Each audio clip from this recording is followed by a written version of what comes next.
Assalamualaikum warahmatullahi wabarakatuh.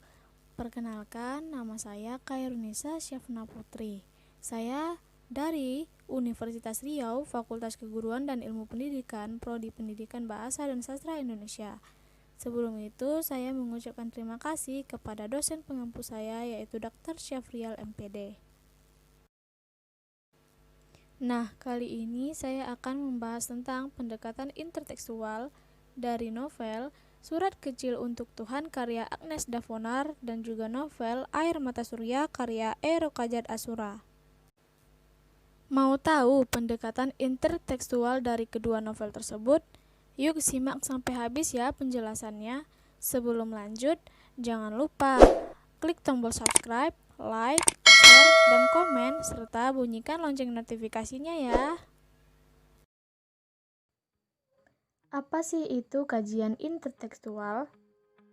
Kajian intertekstual adalah kajian yang terhadap sejumlah teks atau sastra yang diduga mempunyai bentuk-bentuk hubungan tertentu. Secara khusus, dapat dikatakan bahwa kajian interteks berusaha menemukan aspek-aspek tertentu yang telah ada pada karya-karya sebelumnya pada karya yang muncul lebih kemudian. Kajian intertekstual ini membahas tentang karakter tokoh, alur, latar, hubungan intertekstual, hubungan hipogram, dan juga transformasi yang terdapat dalam novel Surat Kecil untuk Tuhan dan juga Air Mata Surga.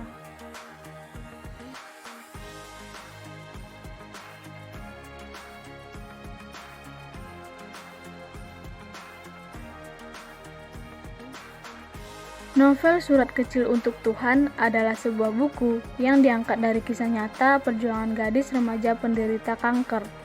Kisah ini sempat diulas dalam acara Kick Andy.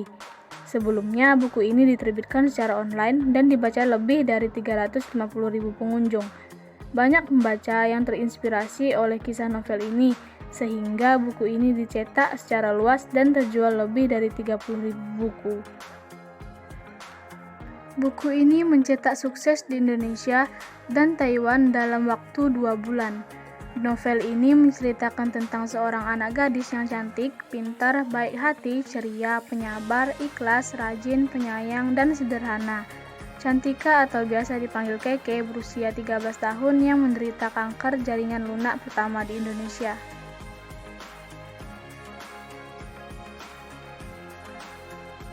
Novel Air Mata Surga adalah satu di antara karya sastra yang diciptakan oleh E. Rokajat Asura. Novel ini sangat menarik karena novel ini menceritakan tentang seorang anak yang berusia 10 tahun yang terus berusaha bertahan hidup melawan kanker. Anak itu bernama Barah. Ia yatim piatu karena ayahnya meninggal tertabrak truk dan tak lama kemudian ibunya pun meninggal karena kanker. Walaupun dalam kondisi seperti itu, Barah tetap saja menghafal ayat-ayat suci Al-Quran, dan ia memiliki cita-cita yang sangat bagus karena ia ingin memberikan selembar demi selembar hafalan ayat-ayat Al-Quran yang telah ia hafalkan kepada seluruh anak-anak muslim di dunia.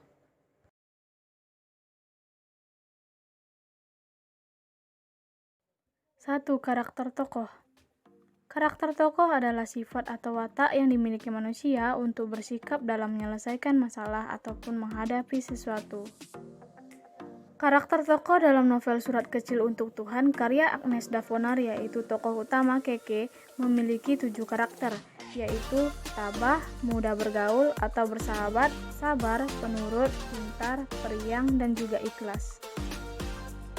Kemudian karakter tokoh utama dalam novel Air Mata Surga karya E. Rokajat Asura, yaitu Barah, memiliki 9 karakter, yaitu suka menolong, rajin menghafal Al-Quran, pintar, penurut, setia kawan, sabar, bersemangat, tabah, dan kekasih sayangan.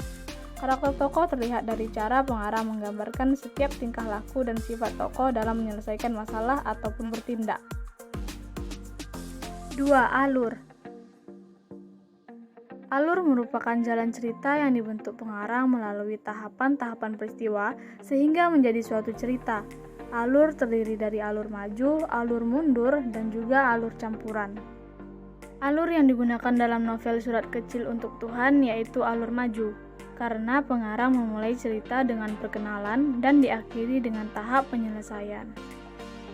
Sedangkan alur yang digunakan pengarang dalam novel Air Mata Surga yaitu alur campuran, karena pengarang memulai cerita dengan melukiskan suatu keadaan dan diakhiri dengan penyelesaian. Tahapan alur biasanya dimulai dari perkenalan, peristiwa mulai bermunculan, peristiwa mencapai klimaks, dan diakhiri dengan penyelesaian. 3. Latar. Latar merupakan penjelas untuk mendeskripsikan sebuah cerita. Latar terbagi 3, yaitu latar tempat, waktu, dan latar sosial. Latar tempat merupakan tempat kejadian suatu peristiwa yang terjadi di dalam cerita. Latar waktu merupakan kapan terjadinya sebuah peristiwa dalam cerita. Latar sosial merupakan kehidupan sosial masyarakat yang ditimbulkan pengarang dalam sebuah cerita. Latar tempat pada novel Surat Kecil Untuk Tuhan yaitu secara keseluruhan latar tempat ini terjadi di Jakarta, khususnya Jakarta Barat. Namun terdapat juga latar tempat di luar Jakarta seperti di Banten dan di Bandung, bahkan di luar negeri yaitu Singapura dan Perancis. Sedangkan pada novel Air Mata Surga latar tempatnya yaitu Taman Rumah Sakit, Makkah, Distrik Hujun, Kairo, Rumah Dinia, sekolah, dan rumah sakit. Latar waktu pada novel Surat Kecil Untuk Tuhan yaitu peristiwa yang diceritakan terjadi pada sekitar tahun 2003 sampai tahun 2006. Sedangkan latar waktu pada Air Mata Surga yaitu pagi hari, siang hari, sore hari, dan juga malam hari. Latar sosial dalam novel Surat Kecil Untuk Tuhan karya Agnes Dafonar yaitu kepercayaan masyarakat terhadap mitos dan kepercayaan manusia terhadap karma atau kisas. Latar sosial dalam novel Air Mata Surga karya Rokajat Asura yaitu kehidupan masyarakat Arab, peraturan daerah Mekah, kehidupan masyarakat Saudi, dan kehidupan masyarakat Timur Tengah. 4. Hubungan intertekstual. Hubungan intertekstual merupakan adanya persamaan dan perbedaan yang ada di dalam novel, dan adanya kaitan antara novel yang lahir duluan dengan novel yang lahir selanjutnya. Hubungan intertekstual pada novel Surat Kecil Untuk Tuhan karya Agnes Dafonar dan novel Air Mata Surga karya Rokajat Asura yaitu adanya persamaan pada karakter tokoh, latar tempat, dan latar waktu, serta adanya perbedaan pada alur, latar, dan bahasa yang digunakan dalam kedua novel. Hubungan intertekstual terlihat dari persamaan dan perbedaan yang ada pada karakter tokoh, alur, latar, serta dilihat dari segi bahasa yang digunakan dalam kedua novel tersebut. 5. Hipogram dan transformasi. Hipogram merupakan suatu karya yang diduga menjadi dasar dalam munculnya sebuah teks atau novel yang lahir berikutnya. Sedangkan transformasi adalah memindahkan sesuatu dari teks yang satu ke dalam teks yang lain. Terkadang apa yang ditransformasikan itu terlihat jelas sama dan terkadang tidak terlihat jelas tergantung pada pengarang sendiri. Novel Surat Kecil Untuk Tuhan karya Agnes Dafonar merupakan hipogram untuk novel Air Mata Surga. Hal itu terbukti karena adanya persamaan ide dan peristiwa-peristiwa yang terjadi dalam novel Air Mata Surga yang sudah lebih dahulu diekspresikan Agnes Dafonar dalam novelnya yang berjudul Surat Kecil Untuk Tuhan pada tahun 2008. Kemudian ditransformasikan oleh Rokajat Asura pada novelnya yang berjudul Air Mata Surga pada tahun 2011. Nah, sekian dari saya. Apabila ada kesalahan, mohon dimaafkan. Wabillahi taufik wal hidayah. Wassalamualaikum warahmatullahi wabarakatuh.